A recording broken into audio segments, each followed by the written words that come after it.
Plan the parade. Get the kids out of school. Good times are here again for Dallas Cowboys Overtime here on StarTelegram.com. I am Fort Worth Star-Telegram sports columnist Mac Engel, and I'm joined by Dallas Cowboys savant, Mr. Clarence E. Hill Jr., as we will break down the Dallas Cowboys thrashing of the Philadelphia Eagles 41-21 on Monday Night Football in their first home game of this 2021 NFL season, where the Cowboys are 2-1 after only 3 games and clearly are the class of the NFC East, the worst division in football, just outside of the Pac-12 South. Clarence used a big word after the win. Statement win. I like those statements. And that wasn't my word. That was Dak Prescott. What statement did they make? That was Dak Prescott's word. But the statement they made was that was last year's team. This is this year's team. This is a new team. And you saw that last night. And you're talking about a blowout. You're mollywhopping. Beat by Dallas. Remember that Beat Dallas t-shirt?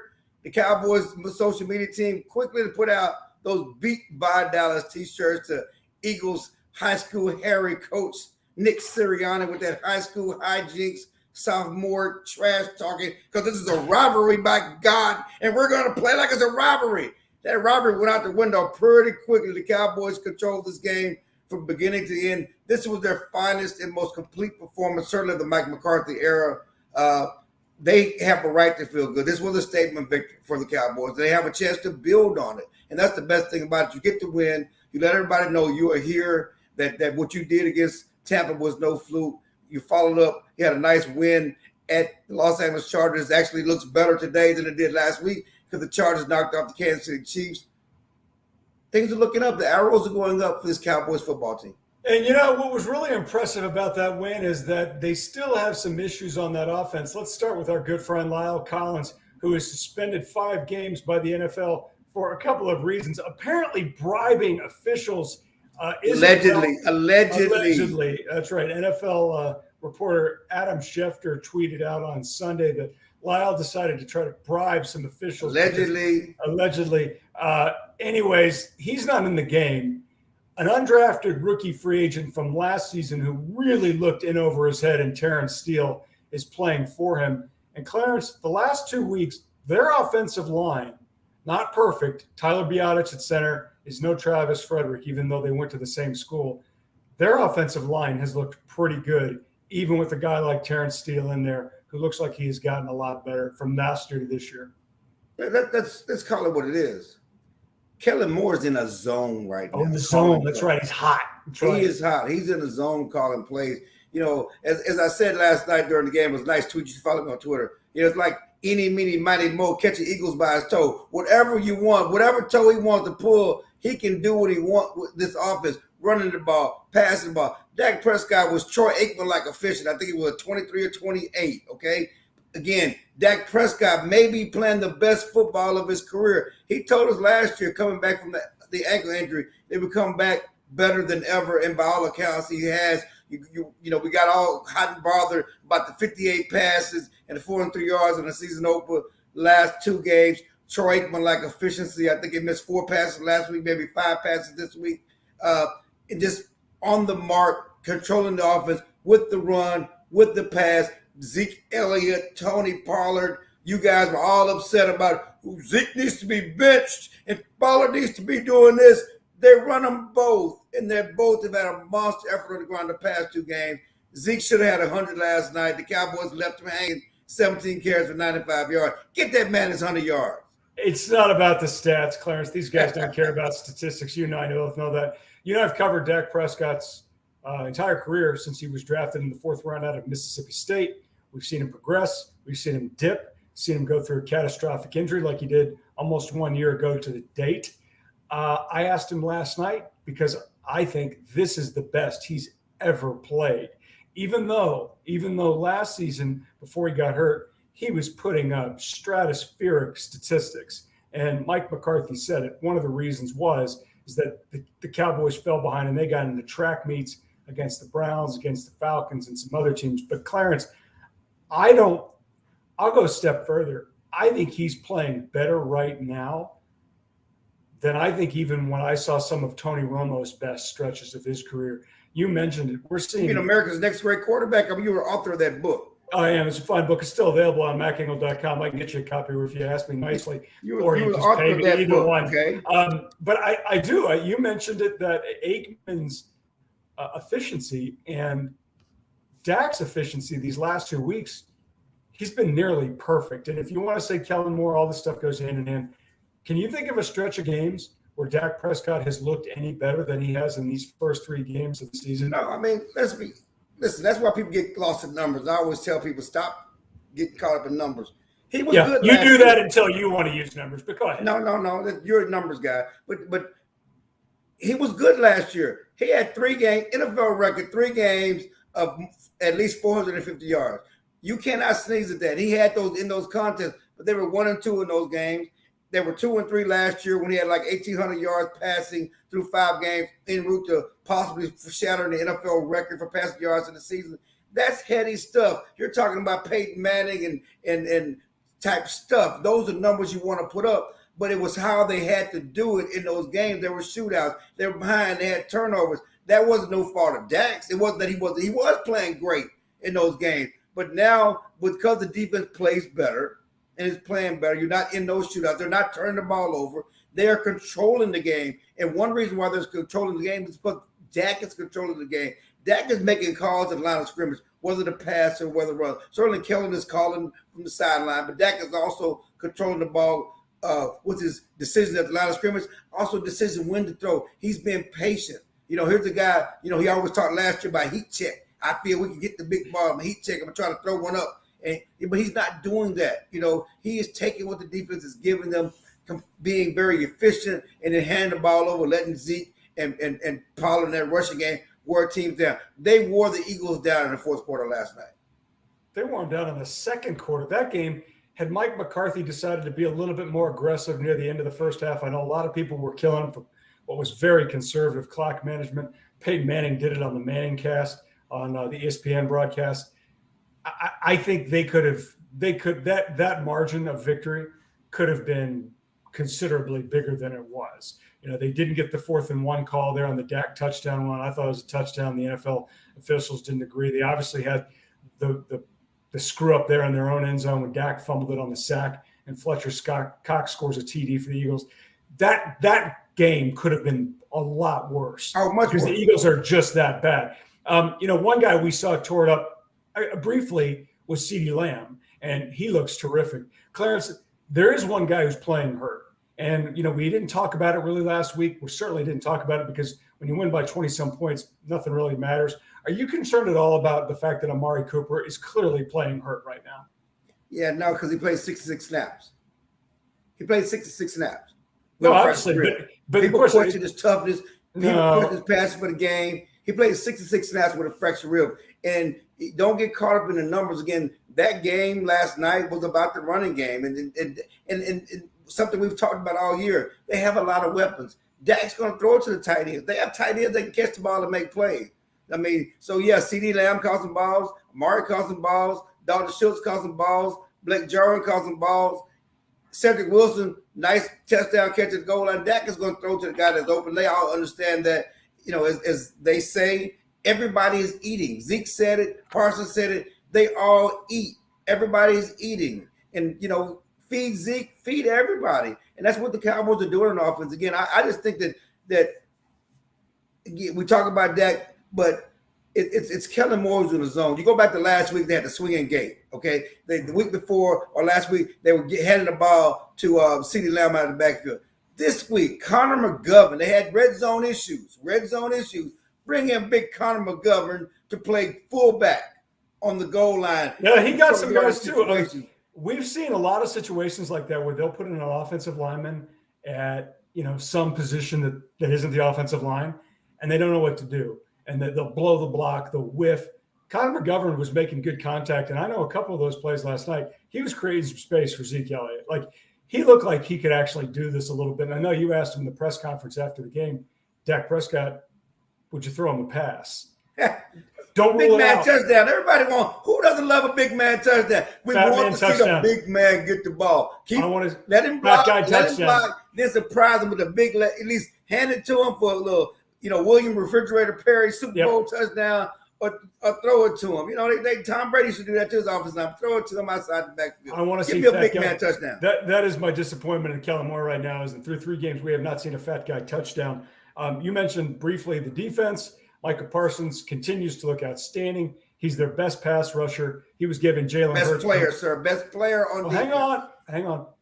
He looked outstanding, and he's making a difference, and he's noticeable all over the place because what reasons we talked about here on Overtime last week.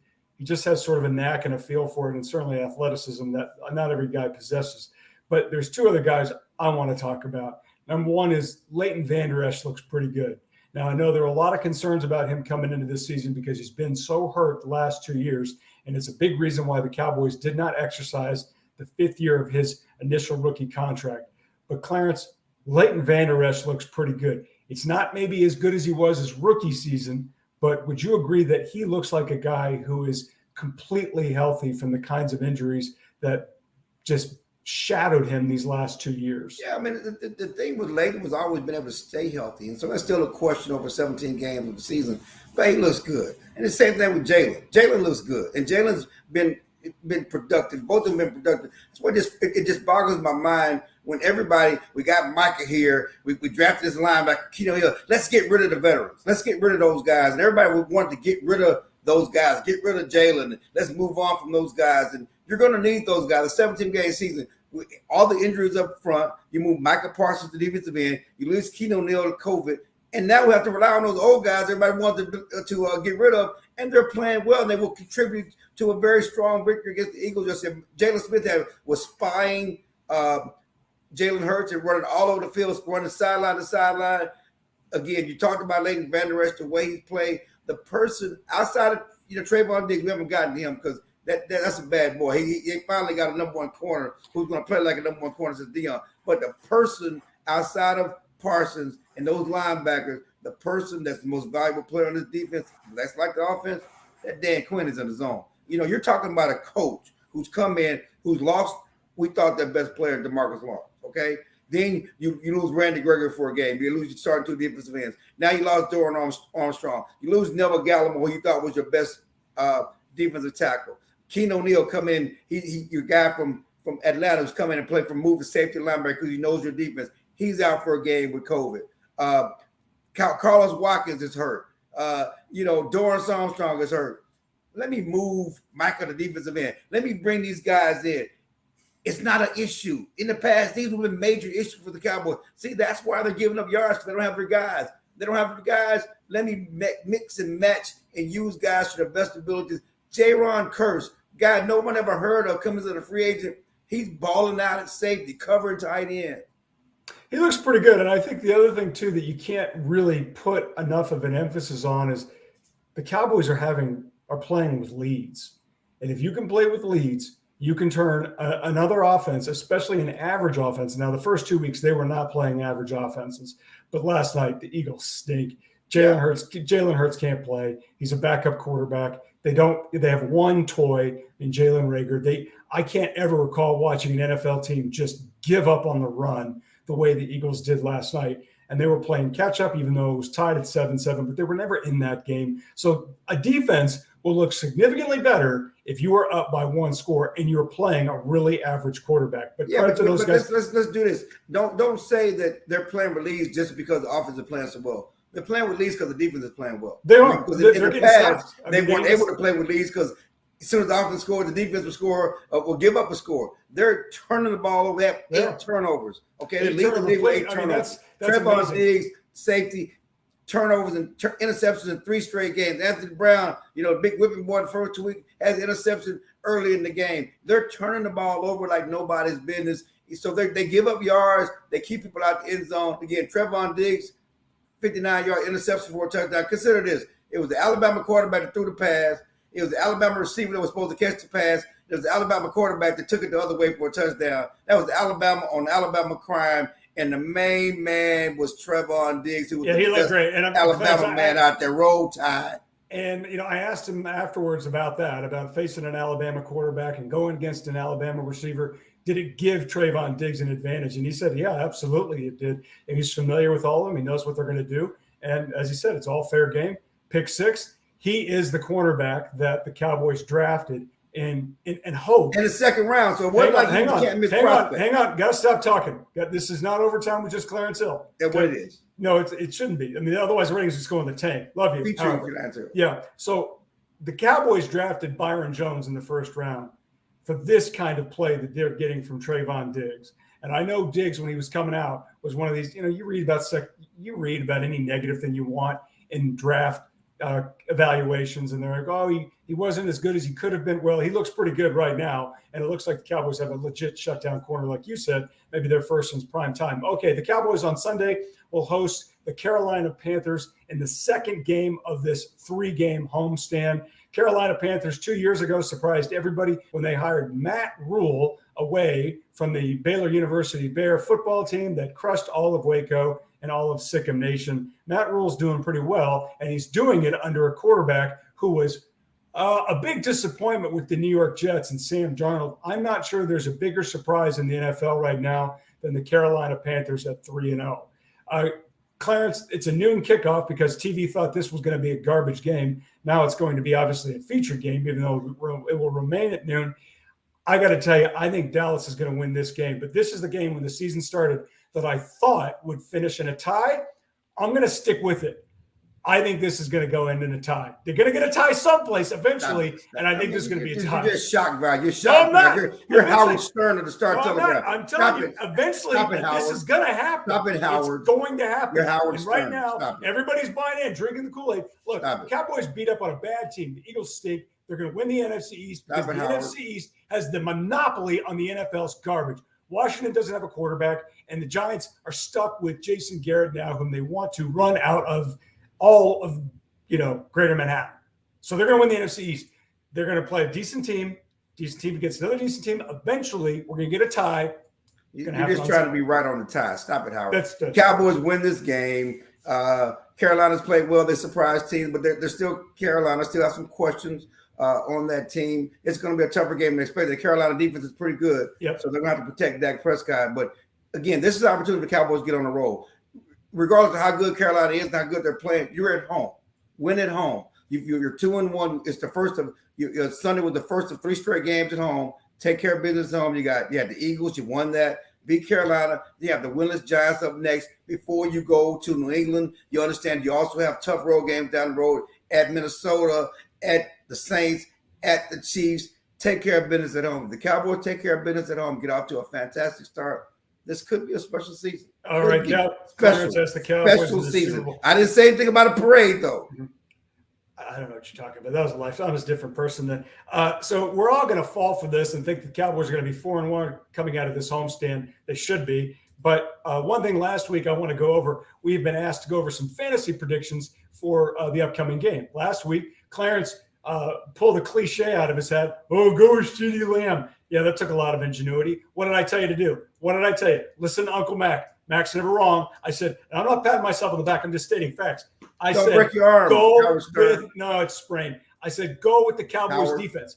Go with the Cowboys defense. They came up with sacks. They came up with turnovers. Got a pick 6 out of Trayvon Diggs. Listen to me.